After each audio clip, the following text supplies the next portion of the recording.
Hey John, my name is Joseph. So I really like Roman Mars, and I really like you too. Well, the Mickey Mouse version of you that those of us that love your work but don't know you personally know as you, anyhow. So naturally, I was delighted by the 99% Invisible episode about the Anthropocene Reviewed that I just discovered about a month ago.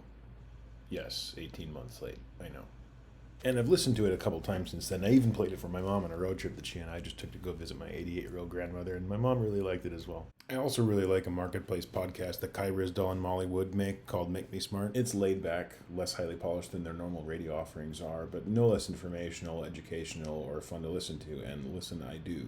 They went daily about 10 months ago back in March-ish, and on Wednesday every week they do an episode called What Do You Want to Know Wednesday, which is basically their mailbag episode. They like it when we, their listeners, send them a voice memo instead of sending them emails because they like it when somebody else is doing the talking. It is in that spirit that I send you this voice memo in the form of a YouTube video, and also in the spirit of your own Vlogbrothers content as well, that I've edited out all the silences between my words and also spliced in some inner monologue as well.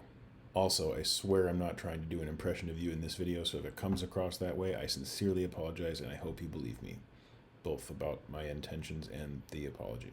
But I mean, obviously I'd be lying if I said I wasn't copying your style. Also, I don't mean to, but it kind of feels like I'm intruding on this thing that you and your brother have going, which, despite having been on the internet for over a decade and is very open, still seems somehow private and just between the two of you. Anyhow, back to the Anthropocene Reviewed and your interview with Roman Mars. Well, only tangentially related to all that. So I opened my podcast app tonight. I really like Overcast. I am curious as to what your podcast player of choice is. And I see that NPR's Planet Money, another one of my favorite podcasts, has a new episode out today titled simply The Great Gatsby. Now, that's not at all an odd title for Planet Money. They have episodes about all kinds of things, which I'm sure you may well know. But what really grabbed my attention was the length of this particular episode. 4 hours, 29 minutes, and 7 seconds. Most of them run somewhere around 21 to 22 minutes. How on earth did they make a podcast episode about The Great Gatsby lasting 4 hours, 29 minutes, and 7 seconds? By reading it, of course. Now, hopefully you remember this about the interview that you did with Roman Mars, and hopefully it's obvious by now that I am, of course, aware of the fact that you hated The Great Gatsby when you were in high school, but that you don't any longer. And that's great and everything, but here's my confession. I never read it. One time my sister asked me if I had ever read it, and I responded, no, but I've had the sandwich.